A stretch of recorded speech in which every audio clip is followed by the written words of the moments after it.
Por fin la inversión productiva supera el nivel prepandémico, o sea, el nivel que tenía antes del 2020, más o menos.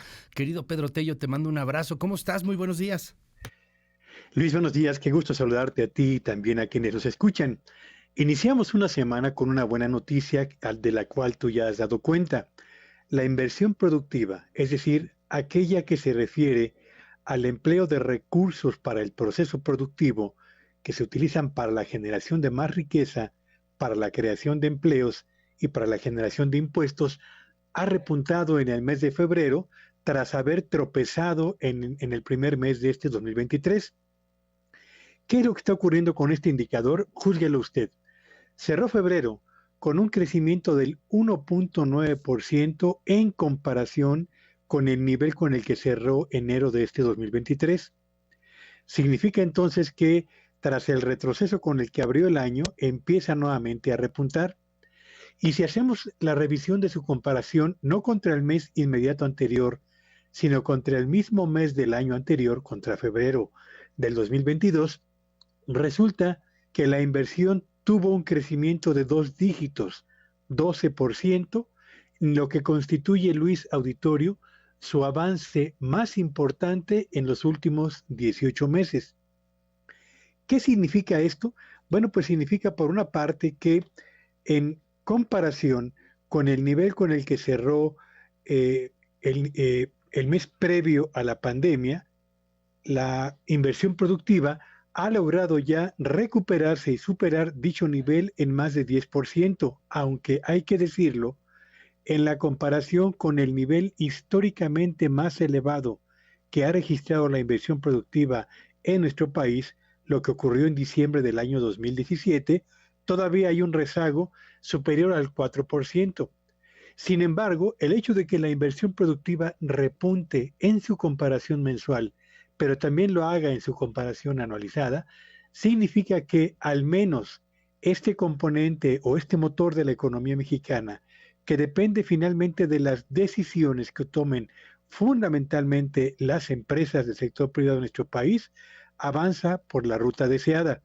Sí, nos falta un gran impulso a la inversión productiva, no solo para recuperar el terreno perdido, sino sobre todo para que México disponga de competitividad en infraestructura, de competitividad en tecnología y de competitividad en lo que al ambiente para los negocios se refiere, a efecto de que nuestra economía pueda avanzar a un ritmo más acelerado y consecuentemente con mejor capacidad para generar empleos.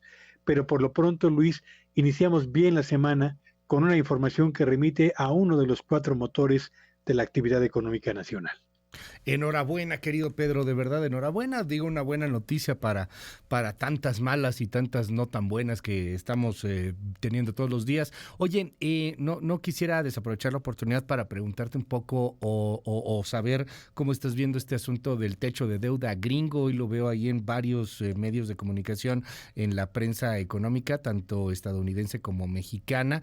¿Es un riesgo? ¿Esto podría desencadenar, como quien dice alguno, crisis económicas globales? No tanto. ¿Qué ves, querido Pedro? Fíjate que se trata finalmente de un tema estrictamente económico, la búsqueda de la autorización del Congreso para suspender el techo o para ampliar el techo que le permita al gobierno de Estados Unidos contratar deuda para financiar su operación cotidiana. Se trata de un tema estrictamente económico en medio de un ambiente completamente politizado de cara a las elecciones que tendrán lugar en unos meses en el vecino del norte. ¿Qué ha ocurrido en los últimos años con este tema? Fíjate que y revisaba yo una nota de investing.com y señalaban que de 1960 hasta la fecha, en más de 50 veces se ha presentado justamente esta misma situación. La mayor parte de las ocasiones ha sido en gobiernos encabezados por republicanos y en menor medida por gobiernos demócratas. Y salvo una ocasión, en el resto de las veces se ha llegado a un arreglo de última hora, porque finalmente de lo que se trata es de no impedir que el gobierno norteamericano continúe otorgando los servicios públicos a la ciudadanía honrando los compromisos financieros acumulados y manteniendo, digamos, un orden económico en materia financiera que es vital, particularmente en la actividad económica internacional, ahora que estamos saliendo de la crisis misma de la pandemia. ¿Qué va a ocurrir? Yo creo que inevitablemente las próximas semanas va a haber un arreglo. Tendrán que ceder los demócratas en alguna parte de recortes en el presupuesto, que es lo que pretenden los republicanos, pero al final del día el gobierno de Estados Unidos seguirá operando sin las restricciones que impone este problema potencial, que es el de haber llegado al límite de la deuda, Luis. Gracias, querido Pedro. Te seguimos en tus redes. Sígame en Twitter en @Petello Villagrán y que tengan un espléndido inicio de semana. Mil gracias, es Pedro Tello.